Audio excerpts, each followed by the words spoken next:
Yeah, 3 times is supposed to be the magic number, right? Well, like I guess it was crystal clear, you know, to the cop.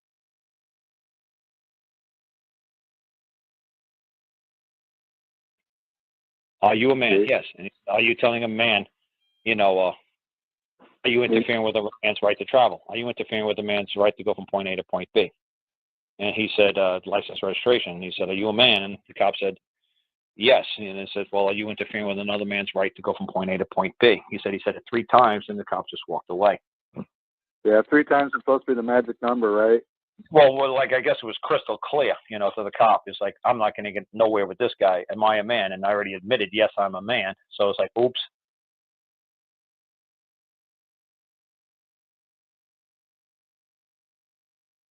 If the land is held in allodial, okay, it's yours. If there's an allodial title, that means somebody issued the title. Okay, now you can hold your land in allodial, but if you have an allodial title, it means somebody created that title. You guys, what you guys are doing is you're using too many words. First you said living woman. Why not just woman? Why not just allodial? Why do you guys have to keep adding multiple words? Because it diminishes the capacity of that word. We talked about this back in April extensively. The guy Greg from Chicago came on. He was talking about that. It's like, well, you know, we just did something like simple, like I love you kind of thing. And then it's like, I love you more today than I did yesterday. So that, okay, so what? Then the next day you might love me less, or you might, you're putting conditions on it.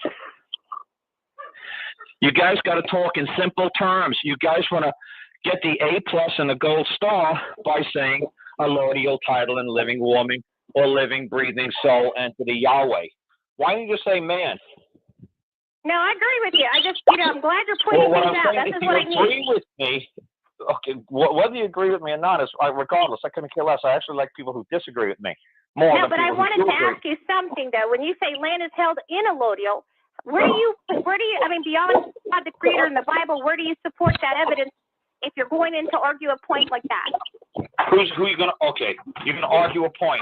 Who are you arguing with?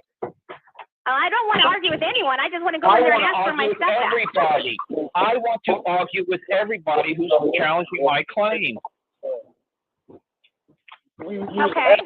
To argue means to clear something up. See, you're listening to like Gordon Hall shows or Freeman Montana shows. Man, this is really simple because people always say, oh, well, you're not going at the court to create an argument, are you?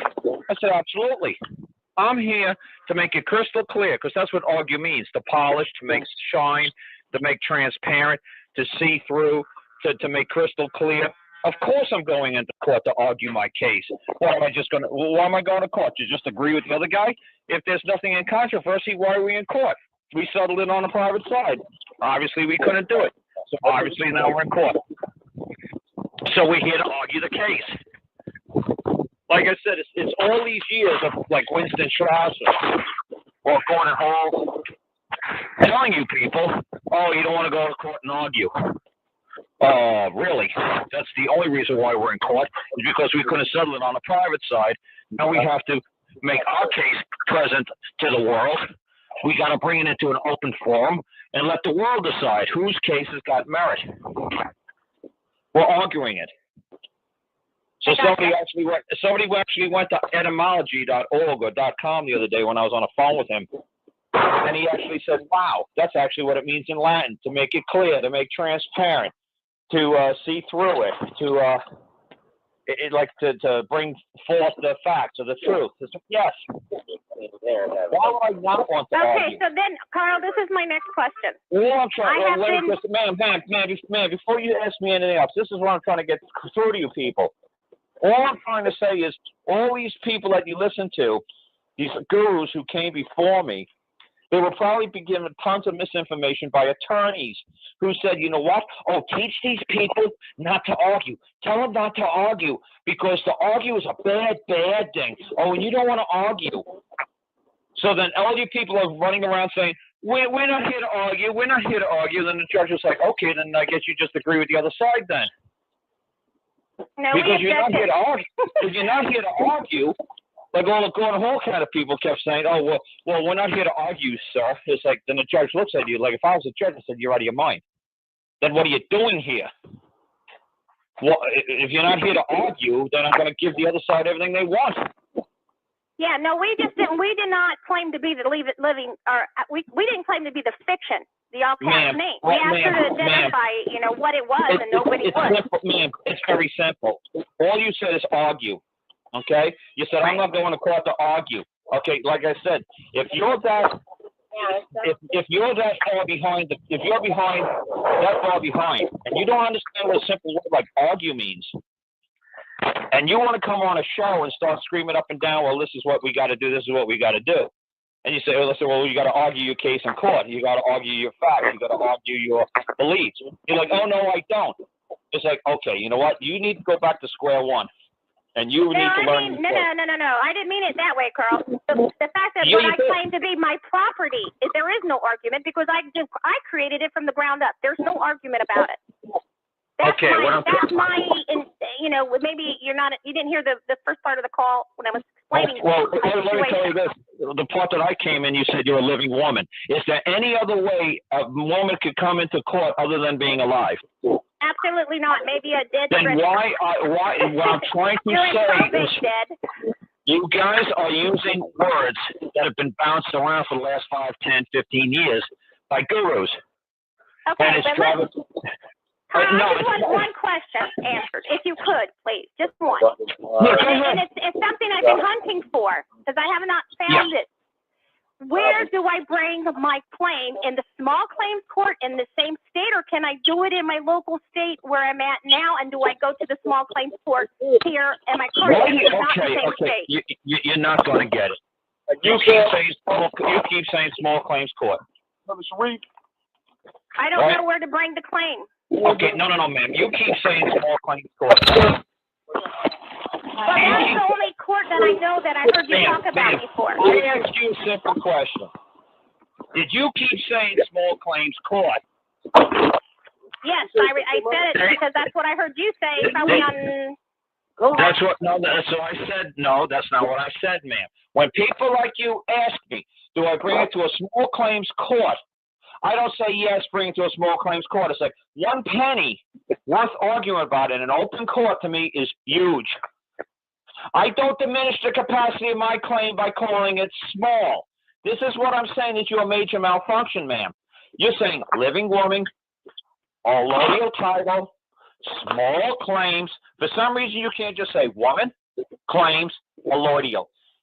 You have to keep expanding on the word, and you're diminishing its strength and its capacity.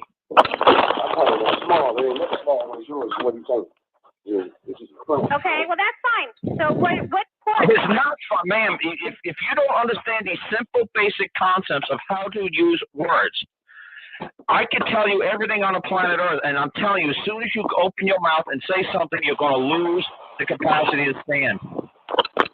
You're going to undermine everything you're trying to do.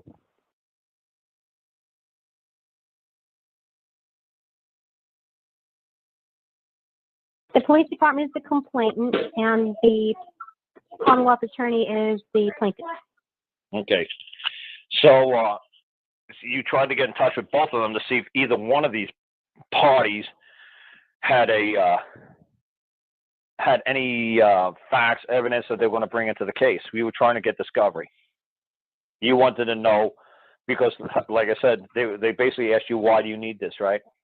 Yeah, and they said that they in cases like this, they don't allow the defendant to have any kind of written form, and also the prosecutor says that they only give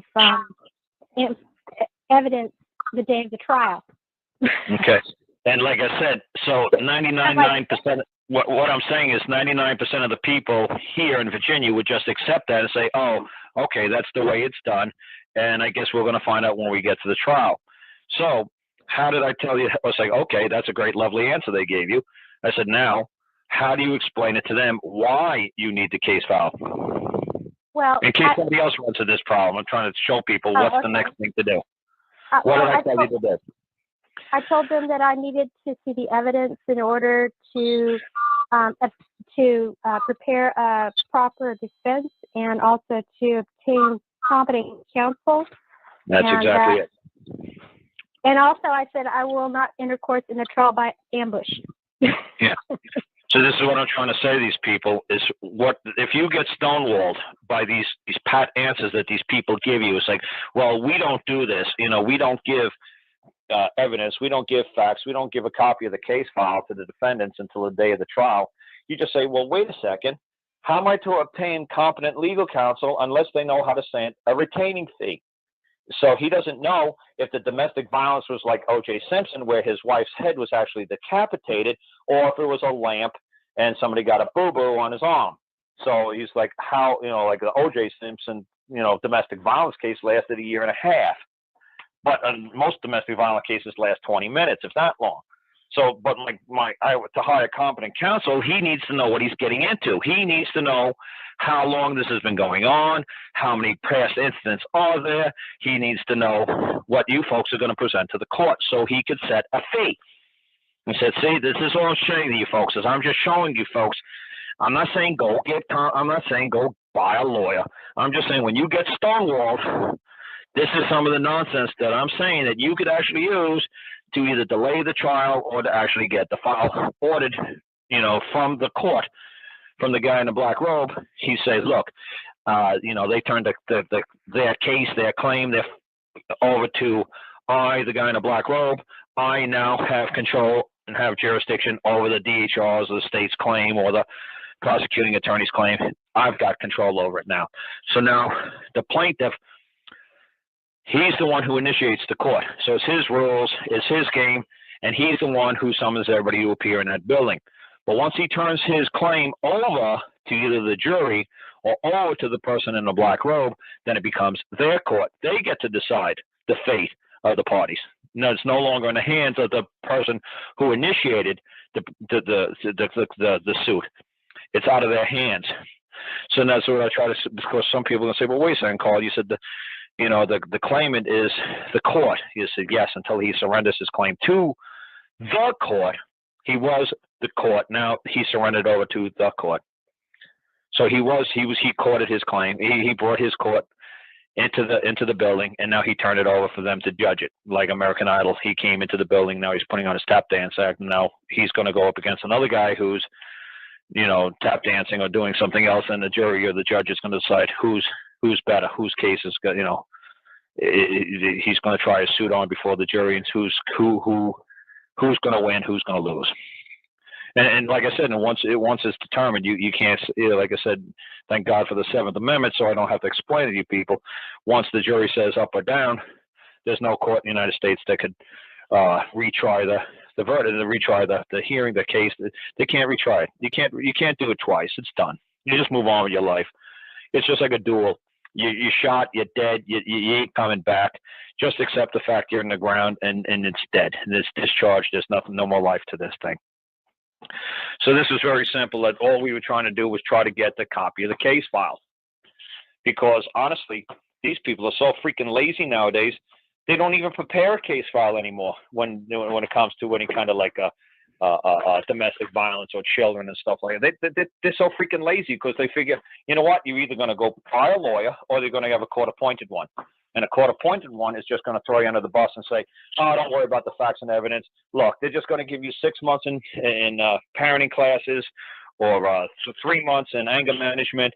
You know what, just do your classes, and, you know, in 2 years, if you know more domestic violence charges against you, they'll expunge the record.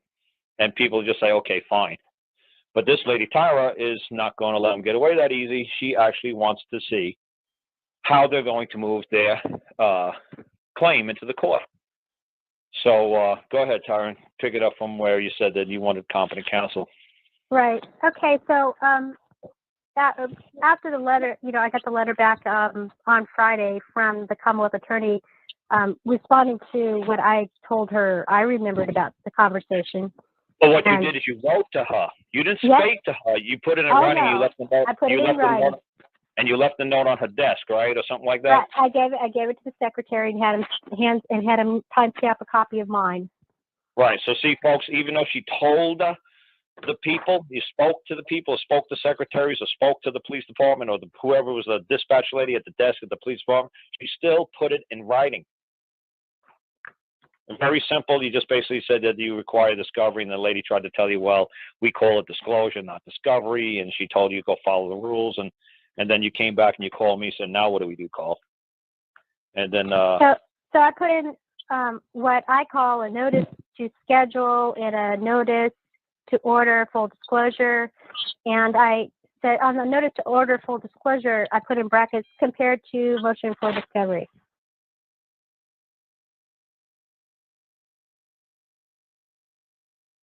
Gordon Hall helped me with one part of it.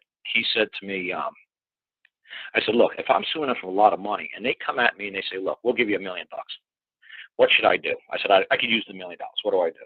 And he gave me a great answer. So this is a great answer from Gordon Hall. He says, I conditionally accept your offer of $1 million, but that does not negate the fact that there's still an outstanding balance between us.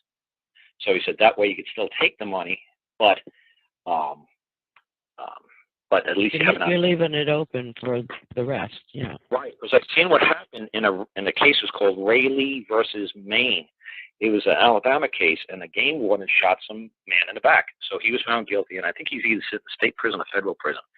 So the widow of the man who got shot in the back, the game warden tried to say the man was going for a gun, but he was just going for his driver's license, like the game warden told him to give him. So he shot at the man in the back, and they had video cameras, so the game warden is in jail.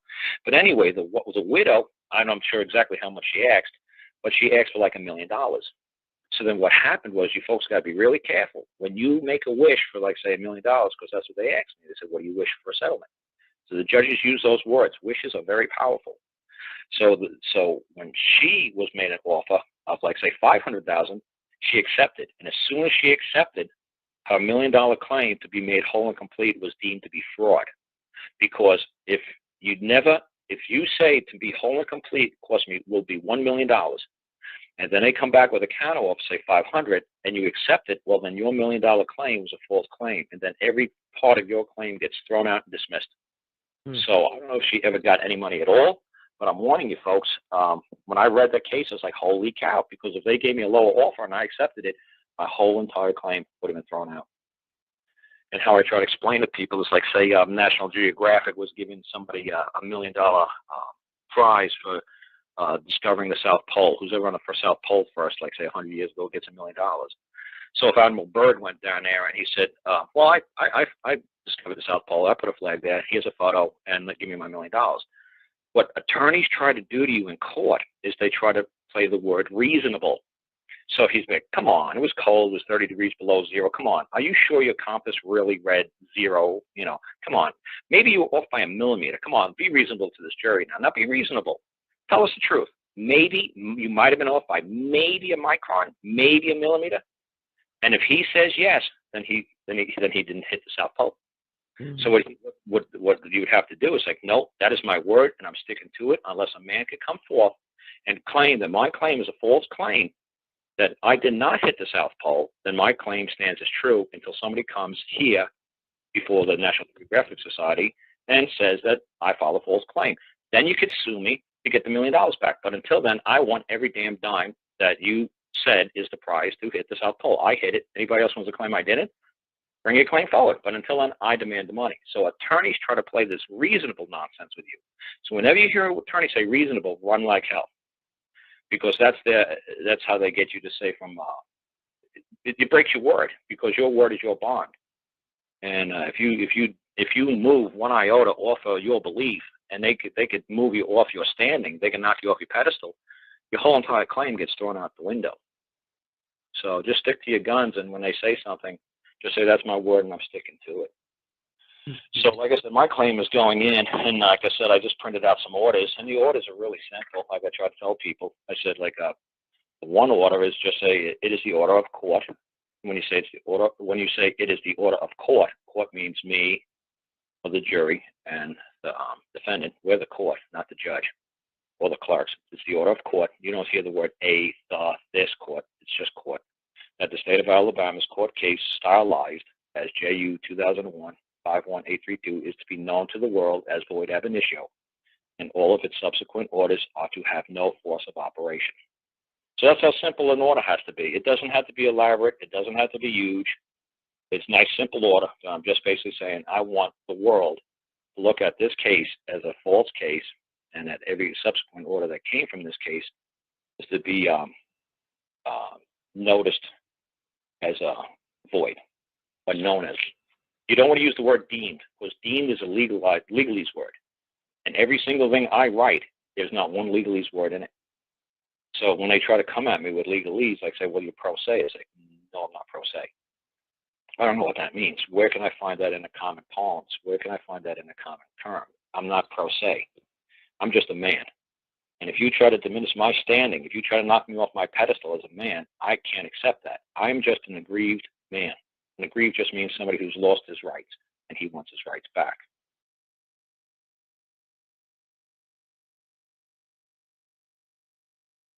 The attorney for the child said, yes, the state has the right to take the children into custody, and but there's certain obligations that the state must do once the child gets into custody. The attorney general for the state says no. The state of Alabama has no right to take any child within its borders into its custody. The only children that we have authority to control are within are the ones that have been adjudicated into our care.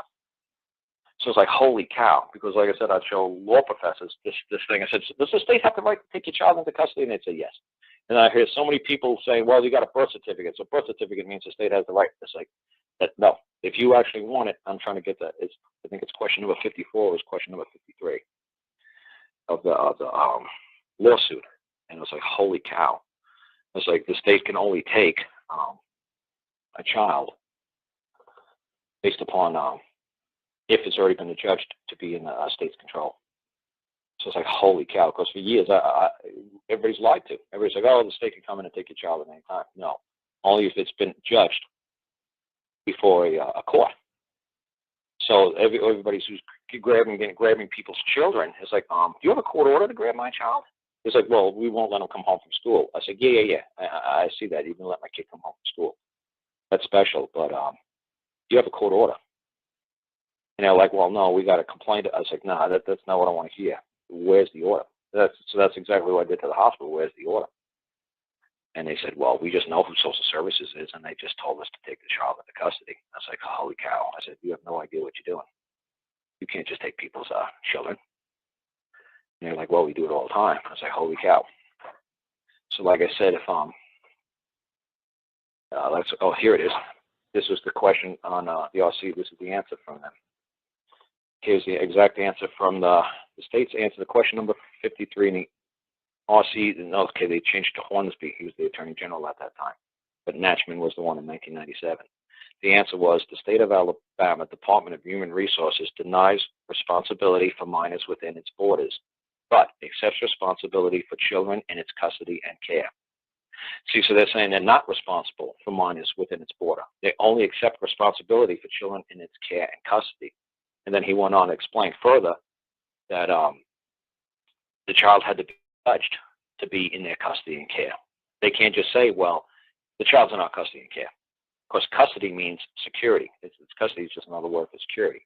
That somebody put up security, and they put up their child as security, that they perform like one of the terms and conditions of a contract. So when I read that, I showed that to all kinds of lawyers and law professors, and they were like, holy cow, no, I thought the state had the right to just take children. Like, no, they don't have the right. The only thing that they're responsible for is the children that are actually in their care. So they have no right to tell you what to do with your kid. And everybody always asks me this question, like, how are you going to get it in front of the jury and get the judge out of the picture? And I gave that to you a while back, where it says like Blackstone's commentary, and I always do volume 3, chapter 23, section 378 of the trial by jury. And you never say jury trial, you want a trial by jury. And it says, but in both these instances, the jury may, if they think proper, take upon themselves to determine at their own hazard the complicated question of fact and law, and without either special verdict or special case may find a verdict absolutely either for the plaintiff or the defendant. So you just say, look, I just want a common law court of record trial. The common law is the law of this land. There is no higher law in this land. And I explained that to you folks a while back too. You actually Google the word land. Land means the people. And the common law court is the court of the people. So the land and the people, like I always say to people, you always seen that movie in like Excalibur, is like King Arthur, the king and the land are one. That's true. The king and the land, the king and the people are equal on equal footing. They're equal sovereigns. So that law, it's never been outlawed. So anytime anybody gives me any guff with this stuff, any kind of lawyer, any kind of judge, I just say to them, they say, well, we don't do it like that anymore. I said, okay, can you show me where you wrote down in the law? Because it's ridiculous. Even if you do show me a statutory code, can you just show me where it's outlawed? That a common law court of record has been outlawed in this country? So like I said, that's why I made the stylized, my summons different than their summons, because their summons says United States District Court. Now, I'm not summoning them to appear, so if you just cut copy, if you just use everything that they give you to move your case to the court, the people are going to show up in the United States District Court. I don't want them to show up in the United States District Court. I want them to show up in the Federal District Court. We went down to the clerk of the court yesterday, and there was a man named Tim, and I don't remember the lady's name. And I asked them, I said, what's a court of record? And they said, oh, well, that's where we keep the records. And it's like, okay, you know, under Chorus Juris Secundum, I said, you realize in volume 25, section 344, what does this say? And I showed the man. He said, federal district courts are courts of record. I said, there you go. Pretty simple, huh? Yeah, this is a court of record. And he was like, okay. And it's like, okay, so what's a court of record? He said, well, that's where we keep the records. I said, is there any other way you want to describe this other than just this is where we keep the records? He's like, I said,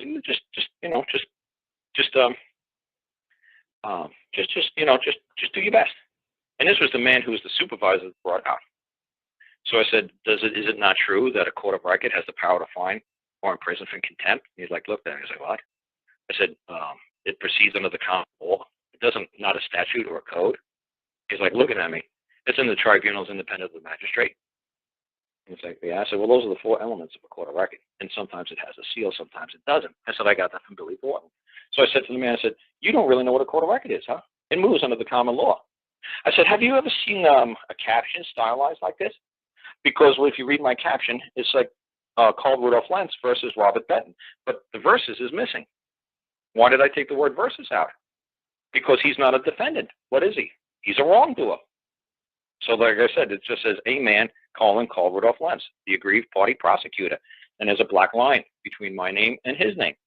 And it just says Robert Benton, chief magistrate, chairman of the DHR, a governor, a public servant, a human, a wrongdoer. So what I'm trying to say is I'm not fighting this man. I'm not fighting the governor. I'm stating a claim that I've been done wrong, and I want compensation. Now, if this man wants to come to court and say that I'm filing a false claim, then come to court and say I'm filing a false claim. I'm not fighting this man. I'm not bringing a controversy into this court. I'm not bringing a controversy into the public. I'm saying I want compensation because I believe I've been done wrong by these people. Now, if they want to come and answer and say, well, Carl's wrong, I never did anything to him, I have no idea what he's talking about, let them come forward. But it's not plaintiff versus defendant.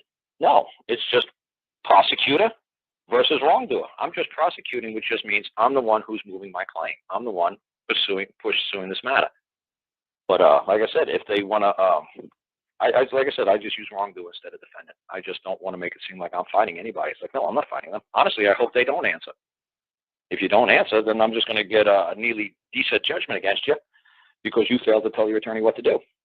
So you can't ever come back and say, well, under the rules, the full judgment says that, since no testimony was taken on the oath of affirmation in open court, I could come back again and I could appeal. And by that time, all the money I had is spent. It's like, holy cow, here we go. So I don't want to do the full judgment with these people. I just want to do, like I said, a nearly set judgment against these people and get on my day. And I said, and I made my everything you do to the court. I don't do any of this judicial notice nonsense. I don't do any of this. All I do is notice. I just put the thing on the top of it. Notice. I don't notice court. I don't judicial notice. You get rid of all these adjectives and you get rid of all these adverbs. You just make it a simple one word. Notice. So like they say, are you a free man? It's like, no, I'm just a man. All I know is I'm a man. My mom told me I was a man. I believe her. Any other definition of that word, I have no clue where you're sourcing it from. And I'm not going to stand here for 11 more years trying to figure out what you mean by free man or sovereign man or And you're not going to diminish my capacity as a man, because as far as I know, that the law of this land is the man created the government. Government